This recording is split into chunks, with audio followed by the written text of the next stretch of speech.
नमस्कार, आप देख रहे हैं सी न्यूज़ भारत। मैं हूं आपके साथ अर्जिता मिश्रा। लोगों की आस्था का अपना अलग अलग तरीका होता है। कोई शहर में बने मंदिरों में जाकर पूजा अर्चना करता है तो कोई घर में। लेकिन जहां हजारों श्रद्धालु पुरातन काल से घने जंगलों के बीच पहाड़ पर जाकर भगवान श्री कृष्ण का जन्मोत्सव पर्व मनाते हैं, आइए आज हम आपको वही ले चलते हैं। और वो स्थान है विश्व प्रसिद्ध स्थल बांधवगढ़ का किला। क्या है इस किले की खासियत, आइए देखते हैं इस खास रिपोर्ट में। ये खूबसूरत वादियां, घास के बड़े बड़े मैदान और चारों ओर फैली हरियाली। हम आपको ये किसी जंगल की सैर नहीं करा रहे हैं, बल्कि जन्माष्टमी के मौके पर एक ओर जहां पूरा देश गोविंदाओं का करतब देखने में मशगूल रहता था, वहीं हम आपको ले चलते हैं घने जंगलों के बीच मनाए जाने वाले जन्माष्टमी पर्व की झलक दिखाने। दरअसल बाघों की घनी आबादी के लिए मशहूर बांधवगढ़ टाइगर रिजर्व के बीचों बीच पहाड़ पर मौजूद है बांधवगढ़ का ऐतिहासिक किला। इस किले के नाम के पीछे भी पौराणिक गाथा है। कहते हैं भगवान राम ने वनवास से लौटने के बाद अपने भाई लक्ष्मण को ये किला तोहफे में दिया था, इसीलिए इसका नाम बांधवगढ़ यानी भाई का किला रखा गया है। वैसे इस किले का जिक्र पौराणिक ग्रंथों में भी है। स्कंद पुराण और शिव संहिता में इस किले का वर्णन मिलता है। बांधवगढ़ की जन्माष्टमी सदियों पुरानी है। पहले ये रीवा रियासत की राजधानी थी, तभी से यहाँ जन्माष्टमी का पर्व धूमधाम से मनाया जाता है और आज भी इलाके के लोग उस परंपरा का पालन कर रहे हैं। बांधवगढ़ के किले पर मनाई जाने वाली जन्माष्टमी के मेले में शामिल होने के लिए दूर दूर से लोग पैदल चलकर आते थे। ये है बांधवगढ़ टाइगर रिजर्व का मेन गेट। यहाँ वनकर्मी लोगों की तलाशी लेकर पर्यावरण की सुरक्षा के लिए पॉलीथीन को गेट के अंदर ले जाने से रोका करते थे। पहला पड़ाव पार करने के बाद श्रद्धालु 8 किलोमीटर पैदल चलकर पहाड़ के नीचे पहुंचते थे। यहाँ का खूबसूरत नजारा देखकर लोगों की थकान दूर हो जाती थी, लेकिन बाघ और जंगली जानवरों का डर और बाघ के दर्शन की संभावना हर घड़ी बनी रहती थी। ऐसे में पहाड़ की आधी चढ़ाई पार करने पर पहला पड़ाव आता है शेष शैया का। यहाँ लोग रुककर ठंडा पानी पीकर अपनी थकान मिटाते थे ताकि आगे की चढ़ाई चढ़ सके। यहाँ भगवान विष्णु की भीमकाय लेटी हुई प्रतिमा की श्रद्धालु पूजा अर्चना करते थे और इस प्रतिमा के चरणों की ओर से एक झरने से अविरल धारा निकलकर कुंड में जमा होती रहती है। यहाँ आराम के बाद लोग आगे बढ़ते थे। काफी खतरनाक रास्तों को पार करके दुर्गम रास्तों पर चलकर मिलती है लोगों को मंजिल, जिसके लिए लोग इतनी परेशानी सहते हैं। पहाड़ पर कई द्वार हैं जो पहले इस किले की सुरक्षा के लिए बनाए गए थे और आज भी ये द्वार केवल जन्माष्टमी के दिन खुलता है, बाकी पूरे साल बंद रहता है। द्वार को पार करने के बाद कई देवी देवताओं की प्रतिमा मिलती है और भगवान विष्णु के सभी अवतारों की मूर्तियां भी यहाँ आकर्षण का केंद्र है। इसकी पूजा के बाद लोग पहुंचते हैं राम जानकी मंदिर में, जो सैकड़ों साल से आज भी अपनी गौरव गाथा सुनाने के लिए सीना ताने खड़ी है। यहाँ पत्थर का एक काफी बड़ा पीढ़ा भी है, जहाँ बैठकर यहाँ के राजा कुदरत के नजारे देखा करते थे। इसी मंदिर में जन्माष्टमी का त्योहार पूरी श्रद्धा और आस्था के साथ धूमधाम से मनाया जाता है। पहले यहाँ रात में लोगों को रुकने की अनुमति थी, लेकिन समय के साथ साथ नियम भी बदलते जा रहे हैं। इस वर्ष तो श्रद्धालुओं को कोरोना नामक वैश्विक महामारी के संक्रमण को देखते हुए पार्क प्रबंधन ने प्रवेश पर पूर्णतः प्रतिबंध लगा दिया। मात्र रेवा राज परिवार के महज 5 लोगों को ही बाधवाधीश के दर्शन और पूजा पाठ की अनुमति दी है। वहीं अगर नहीं बदला है तो लोगों का अपने राजा की परंपरा को निभाने का तरीका और आस्था।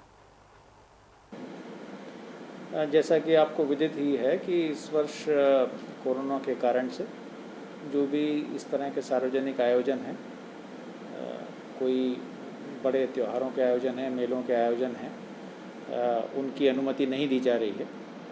इसी परिप्रेक्ष्य में जो कल बांधवगढ़ टाइगर रिजर्व के अंतर्गत बांधवाधीश मंदिर पे जो श्रद्धालुओं को जाने के लिए अनुमति दी जाती थी और मेले का आयोजन होता था, वो आयोजन इस वर्ष नहीं होगा, क्योंकि पूरे देश में ही इस प्रकार की सिचुएशन है कि जिसमें इस प्रकार की अनुमतियां दिए जाने से कोरोना के बढ़ने की आशंका है।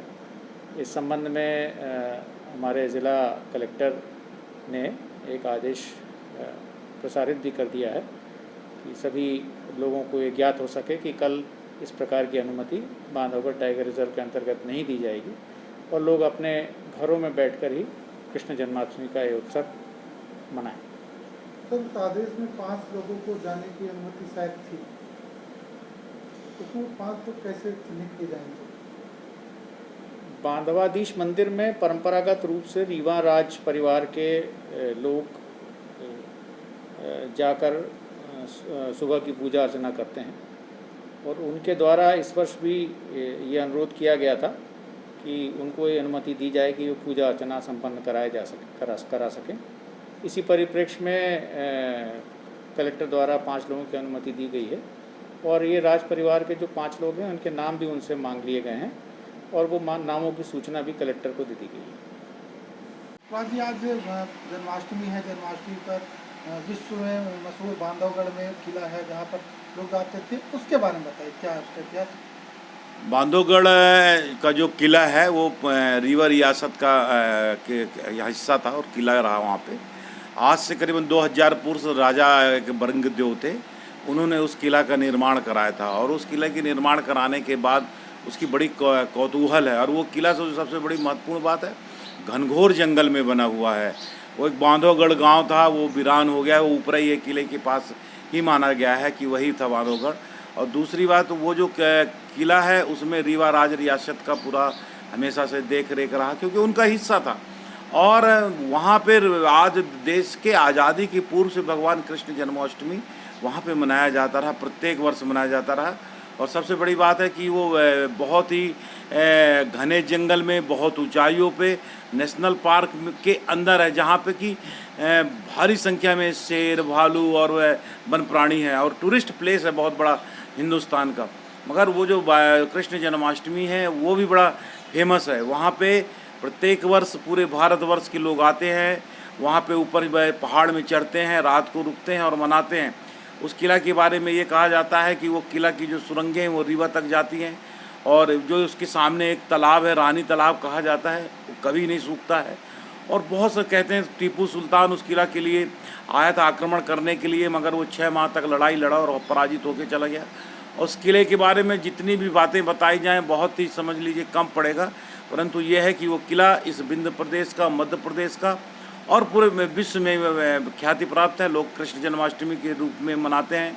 वहाँ पे कबीर चौरा भी है, कबीरपंथी भी लोग आते हैं पूरे देश के अंदर से। तो इस बार जो है कि कृष्ण जन्माष्टमी के अवसर पर उस किले पे जो प्रशासन के द्वारा कोरोना के दृष्टिकोण से केवल 5 लोगों को उस रीवा राज रियासत के लोगों को अनुमति दी गई है।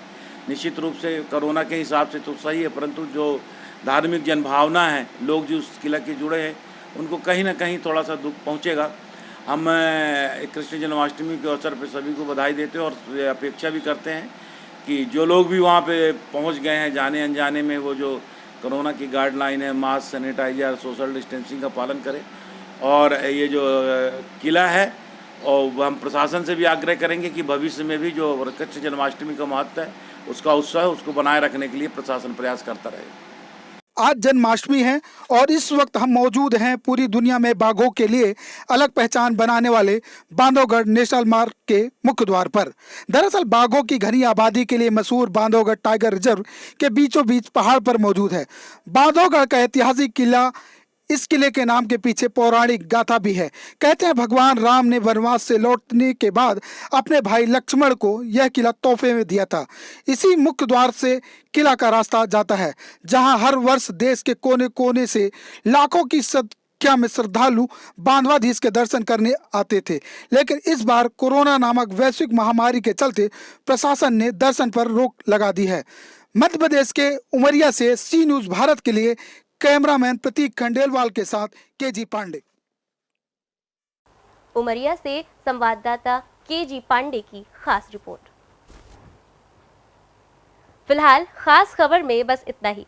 देश दुनिया की तमाम बड़ी खबरों के लिए बने रहिए सी न्यूज़ भारत के साथ। हर खबर आपके साथ, आपके हाथ।